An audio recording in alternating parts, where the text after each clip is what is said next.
Hi everyone! Welcome to Mystic Oracle PH. Ito po yung bago ko na channel na ni-create ko po kasi ay accidentally nabura ko po yung account ko po. Gusto ko lang ipaalam sa inyo po that this is a Taglish Tarot reading po. Sana po lahat po kayo mga viewers will support me. Sana you find this reading helpful to each one of you. Please only take mga messages na nakaka-resonate po kayo, and if it's not, then leave it behind. Kasi hindi pa para sa inyo po. Let's begin the reading. So, take only kung ano ang mga messages na ang maka-resonate po sa inyo.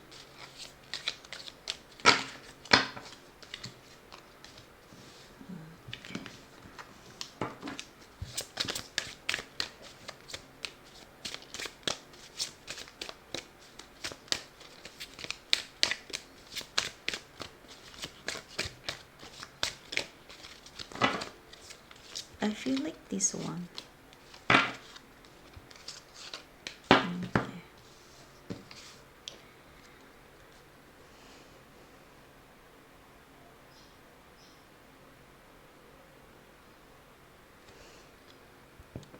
Religious factors. Your love life is influenced by your religious upbringing and spiritual path. I feel like someone is a very traditional when it comes to religion, sorry. Oo.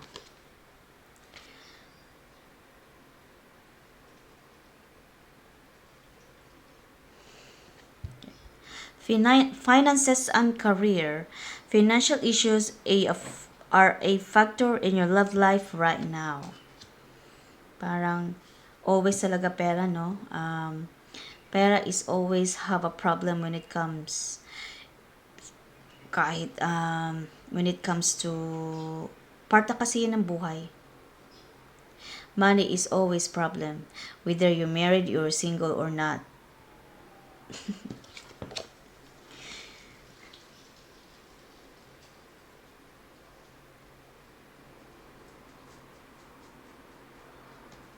Okay, romantic feelings. Your feelings are real and worth exploring. Okay.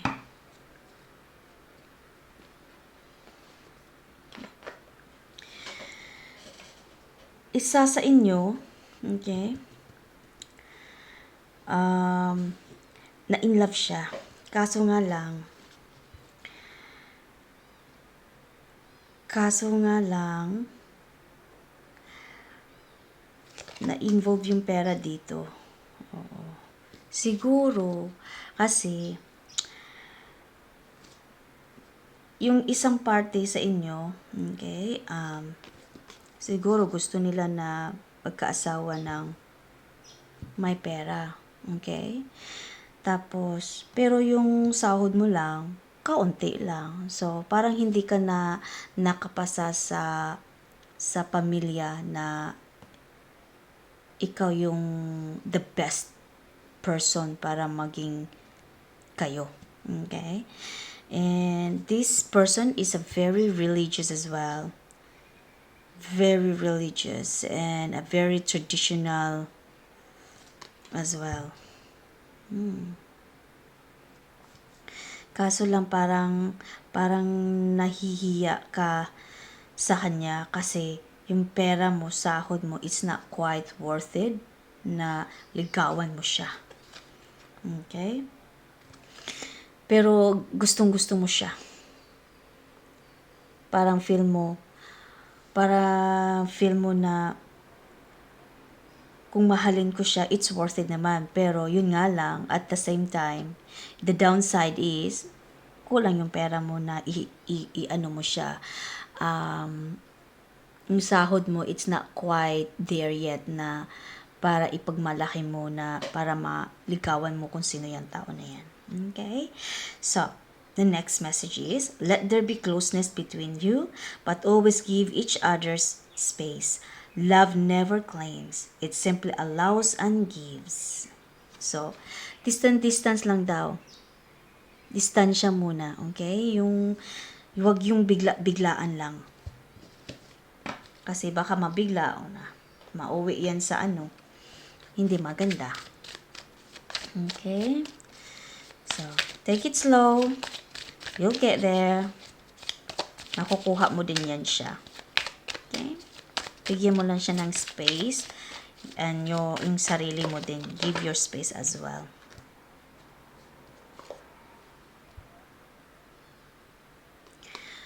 Okay. The next one is, or maybe some of you hindi mo ma-accept yung may gusto sa'yo. Okay? Kasi hindi mo siya type. Okay? Hindi nakapasa sa gusto mo. It's not worth it to love that person for some of you. Okay? Pero some of you, mahal na mahal. It's worth loving you. Pero hindi pa siya ready ibigay sa'yo yung love muna niya. Okay? Ano pa? Kasi, syempre, nahihiya pa siya sa finances niya, sa trabaho siguro niya, sahod niya, kunti lang. Parang nahihiya pa siya, it's not pa worth it. Okay, next message is, for some of you naman, okay, walang gusto sa'yo. Okay? Hindi ka talaga niya matanggap na mahalin. Okay? For some of you.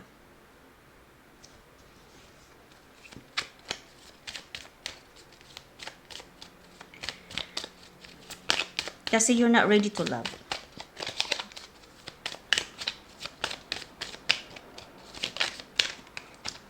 Okay.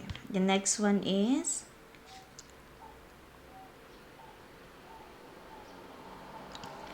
so many things remind me of you. So, hindi pa siya, every time na makikita kanya, hindi pa niya, mariremind kanya, pero maiisip kanya. O kung may makikita siya na couple somewhere, or maybe it just pop up in the mind, naiisip kanya, but you're not ready to love. Hindi mo siya type na tao. For some of you, okay? Ano pa?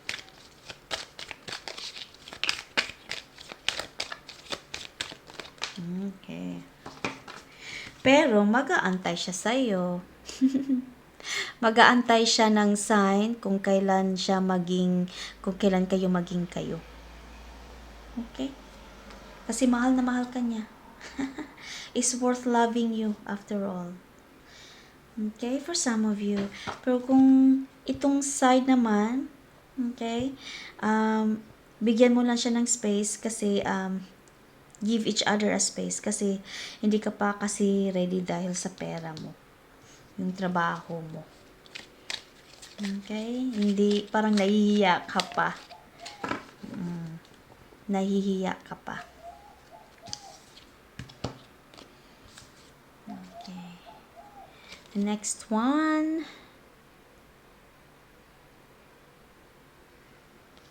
I want to feel that way again.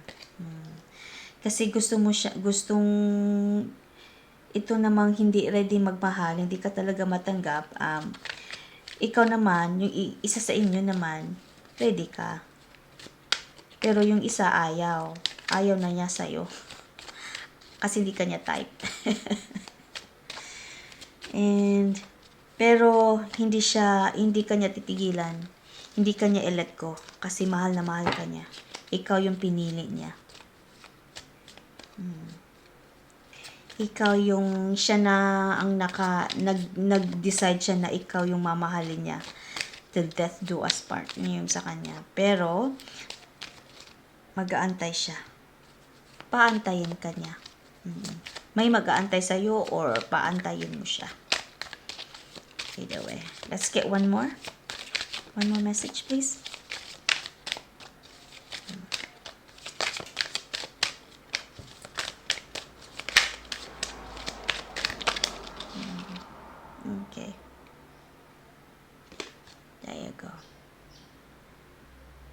Nahihirapan siya. My goodness. You don't know how hard it was to let you go. Hindi niya kaya na kung ile-let go ka lang. Kaya mag-aantay siya ng sign. This person will never let go of you kahit kahit hindi kanya, kahit that person is not your type, or that person is, it's other way around.